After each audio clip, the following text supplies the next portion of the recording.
What's up, guys? Ted from Immersion here, and I'm back with yet another DM's Guild Spotlight video. So I almost lost my train of thought there for a second. This time I'll be covering Heroes of Fate by, looks like the owner or the creator here is Diabetic Fairy, I want to say. So I was also, this is another copy that I was provided a review copy of. It is, you can see here, or maybe by Chris Baya, I'm gonna guess. Sorry if I mispronounced your name. 3-star, or out of 3 ratings, is 4.5 stars on the DM's Guild.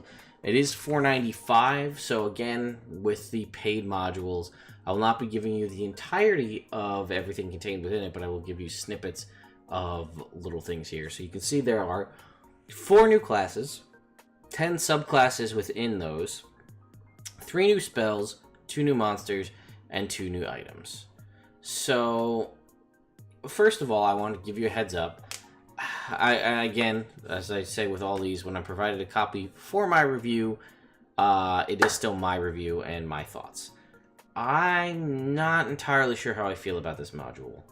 It's definitely unique, but I guess I'll let you decide. We'll go over one. You can see there are 4 classes: Acolyte of Bigby, Acolyte of Ilsensine, I'm guessing, Acolyte of Malar, and Acolyte of Mystra. So let's go ahead and jump right in. So, basically here, you can see a little description of each. Acolyte of Bigby, our handcrafted answer to the question you never thought to ask. What if a wizard could cast only 1 spell, but cast it insanely well? Acolyte of Ilsensine, your wait for a melee psionic class is now over. Acolyte of Malar, roar, scratch, and bite at your foes with this class built around lycanthropy. And Acolyte of Mystra, unrivaled control over magic. 2 new monsters: Faceless, this construct is the embodiment of a deity's anger when a holy site is vandalized. And a Mind Blender, a deformed illithid who needs tools to extract brains. 2 new items: the extraction chair, that's for the Mind Blender specifically, in the Book of Fate. So what I'm going to do is I'm going to give you one of the monsters, one of the items, and one of the classes. But here's a preface, and I feel like this really helps to put you in the frame of mind to understand what's going on here. So, once upon a time, I was playing D&D with my pals, and we agreed we wanted more out of the game. The wizards were too formulaic, the monks were too stoic, the druids were too broken, and the sorcerers too unwieldy. We wanted the ability to interact with certain monsters in order to craft particular storylines, but we needed an introductory monster of sorts to get the ball rolling. After months of design and playtesting, I now have this offering for you to enjoy.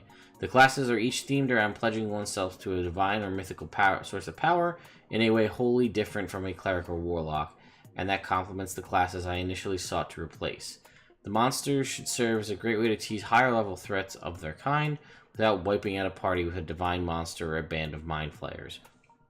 The related items should help you provide context and anchor these creations in your world. It is my hope that you find these creations a welcome addition to your table. So we're going to go with the Acolyte of Bigby. Bigby as in the creator of Bigby's Hand, one of the legendary wizards in the Forgotten Realms, or not in the Forgotten Realms, in the Forgotten Realms, but legendary wizards of Dungeons and Dragons. So basically, it is a whole class from 1 to 20, you can see here. So let's take a look. D6 hit die, so a little bit, or as low as the hit die can get, so basically a wizard. No armor proficiency in darts, daggers, slings, light crossbows, intelligence and wisdom saving throws, and 2 from Arcana, History, Insight, Investigation, Medicine, and Religion. So this whole part here is pretty much word for word wizard. Then we get into Bigby's spellcasting. So again, throw out what you know about typical spellcasting. As you can see, there are no spell slots here, and that's intentional, and we'll get into that. So cantrips. At level 1, you know 4 cantrips: Chill Touch, Mage Hand, Shocking Grasp, Thunderclap. Hand-based spells.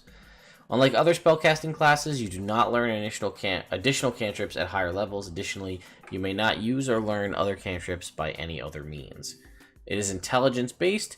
You do not require any arcane focus. Your magic is powered by your hands. Bigby's Slapping Hand. So we'll just go through all of the features as we go up. In addition to the normal uses of Mage Hand, you may also use this spell to make a spell attack against a target. On hit, the spell does 1d10 force damage, and this increases as you level up as you normally would at 5 11, and 17. So this lets it do up to 40-10 force damage with a singular use of your mage hand. Bigby's defending hand. You can cast Mage Armor at will, but only on yourself. Normally, Mage Armor is a touch spell, so you can cast it on other people. In this case, just yourself. Bigby's Grabbing Hand. In addition to the normal uses of Mage Hand, you may also use your Mage Hand to try and capture a foe medium-sized or smaller. The target must make a Strength saving throw. On a failed save, the target takes 1d10 bludgeoning damage and is restrained for the spell's duration. As an action, you can cause the hand to crush a target restrained by the spell. You must make a Strength saving throw. This target takes 1d10 bludgeoning damage on a failed save and half as much on a success. To break out, the restrained target can make a Strength check against your spell save DC. On success, the target escapes and is no longer restrained by the hand. Using Mage Hand this way makes it a concentration spell. Normally, Mage Hand is not a concentration spell. This makes it so because you're crushing somebody with it. Bigby's Knocking Hand. You can cast Knock once per short rest. Ability score improvements are the same as standard. Bigby's Extending Reach. Your Mage Hand, the default range on your Mage Hand is now 60 feet, so doubles the range. Bigby's Nimble Hand. You may add your Intelligence modifier to sleight of hand checks. Bigby's Catching Hand. If you are currently not concentrating on a spell, you can use your reaction to deflect the missile when you are hit by a ranged spell attack or a magic missile spell. When you do so, the damage you take from the attack is reduced by 1d10 plus your Intelligence modifier plus your Acolyte of Bigby level. You can only use this ability on magic missile once per short rest. Otherwise, though, ranged spell attacks... I'm sorry. Excuse me. For ranged weapon attacks, this is unlimited. So this is similar to a monk's deflect missiles ability. Bigby's Grasping Hand. In addition to the normal uses of Mage Hand, you can also grow your Mage Hand to be medium-sized and use this spell to try to capture a larger or smaller foe. You must make an Intelligence Arcana check contested by the target's Strength Athletics or Dexterity Acrobatics. They get to choose. If you succeed, the target takes bludgeoning damage equal to 2d6 plus your Intelligence modifier and is grappled for the spell's duration. As an action, you can use the hand to crush the target. They must make a Strength saving throw. The target takes force damage equal to your Mage Hand cantrip damage on a failed save, half as much on a success. A creature grappled in this way can use its action to attempt to escape. They can make a Athletics or Acrobatics check, contested by your Arcana check. On a success, they escape. Again, this makes Mage Hand concentration. Bigby's Forceful Hand. In addition to the uses of Mage Hand, you may also attempt to push a creature in a direction you choose, similar to what we've seen so far. Arcana versus Athletics. If you succeed, the hand pushes the target up to 5 feet plus a number of feet equal to 5 times your Intelligence modifier. Bigby's Interposing Hand. A Mage Hand interposes itself between you and a creature until you give the hand a different command. The hand moves to stay between you and the target, providing you with half cover against the target. The target can't move through the hand space if its strength score is less than or equal to your intelligence. If its strength score is higher than your intelligence score, the target can move through the hand space, but the space is difficult terrain. Again, makes Mage Hand concentration. Bigby's Growing Hand. You may target creatures of huge or smaller size with Grasping Hand. Furthermore, you have advantage on checks against creatures of medium size or smaller when using Grasping or Forceful Hand. Bigby's Comet Punch. Whenever a creature within 5 feet of you that can see you hits you with an attack, you can use your reaction to attack that creature with Mage Hand. You can use this feature a number of times equal to your Intelligence modifier. You regain all uses when you finish a long rest. And a minimum of 1, by the way. Bigby's Disrupting Hand. Damage from your Mage Hand spell counts as double for the purposes of calculating the difficulty of a concentration check. So if you were doing 3d10 and you did an average of 15 damage, it would count as 30 damage for the purposes of, it says for the purposes of overcoming a concentration check. So that's pretty solid. Bigby's Handshake. You have advantage on any persuasion and intimidation checks against wizards. Bigby's Extended Reach. Your Mage Hand is now a range of 120 feet. Bigby's Massive Hand. When you use Bigby's Grasping Hand, you may target a creature of any size. Furthermore, you have advantage on checks against creatures of large or smaller size when using Bigby's Grasping Hand or Forceful Hand. And lastly, once per short rest, when you cast Mage Hand to knock a foe, you can use Mage Hand to knock a foe skyward. On a hit, the target is hit straight up into the air 20d10 feet. If the target encounters a solid surface on its ascent, it takes 1d6 damage per 10 feet it has yet to travel. For example, if 200 feet is rolled, and it is striking a ceiling and only moving 10 feet, the creature takes 19d6 points of damage. Additionally, if the target has no means of staying aloft, it falls at the start of its turn, taking a d6 for every 10 feet fallen. The reason that's so powerful is that is the level 20 capstone ability. And that is it for the Acolyte... Excuse me, I'm sorry. For the Acolyte of Bigby. An interesting means, I'm assuming based on the description we read earlier, this was the wizard replacement, but is a heavily focused on Mage Hand and the Bigby's hand spells. But it's unique. I'm not sure how it stacks up power level wise against other classes, but I guess the whole point of this is to be a little bit different and out of the ordinary, so I'll leave the thoughts on it up to you guys. So we're going to skip ahead to, that was that, you saw the other one. We're going to skip ahead to the Mind Blender, which is this guy right here. Challenge rating 3.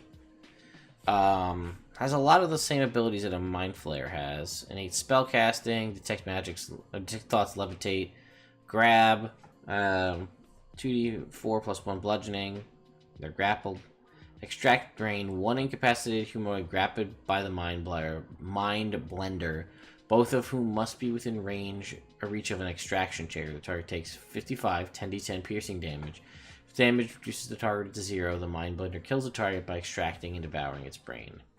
Minor Mind Blast, this isn't as powerful, recharges on a 5d6, 60-foot cone, DC 12, intelligence save, takes 2d8 plus 4 psychic damage and be stunned for 1d4 rounds. So here's a little description. Mind Blenders are outcasts in the Illithid society. Through injury or disease, they have lost the use of their tentacles. Without their normal tools for hunting, some rely on barbaric technology to get the brains they need to survive. They set up extraction chairs in whatever lair they scrape together, using the tools to get at the juicy brains of lesser creatures. Mind Blenders get their name from the way they consume brain matter.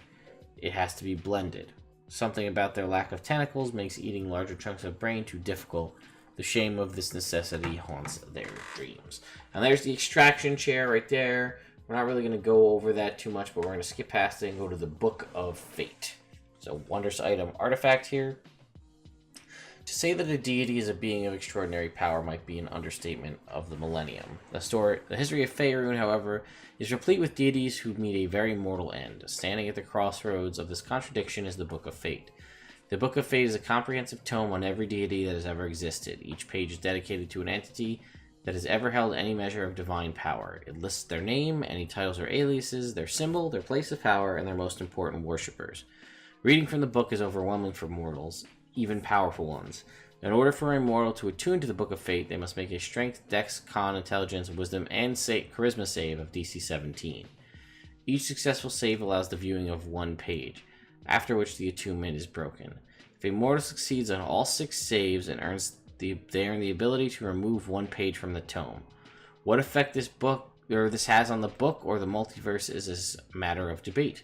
What is certain is that the fate of a mortal who fails all 6 saves attempting to read its contents, their soul is ripped from their body and gifted to a random deity listed in the tome. Save for unsubstantiated rumors of select pages being pulled from the tome, no force in the multiverse has been able to damage the book or ruin any of its pages. No one has ever heard of a deity attempting to read the information locked inside the tome, and maybe that's for a good reason. Who knows what would happen if a deity saw a rival's page, or worse yet, their own. So here you go, you can see Diabetic Fairy here, custom design campaigns, characters, and more. I don't know, guys, let me know what you think. This one's a little weird. Again, I didn't want to give away everything, but there's the subclasses and the new spells are all contained within some of the other classes. I don't know. I'm curious to see what you think. It's a little different, and maybe that's why I'm a little put off on how different it is. But that just could be, you know, me kind of getting thrown off, just trying to wrap my head around these brand new homebrew classes while still thinking in the regular 5th edition mindset. So they're different to me, but that doesn't necessarily mean they're bad. I'm curious what you guys think. Anyway, guys, I hope you enjoyed this, and I'll see you next time for another DM's Guild Spotlight video, this time on the joy of monster cooking.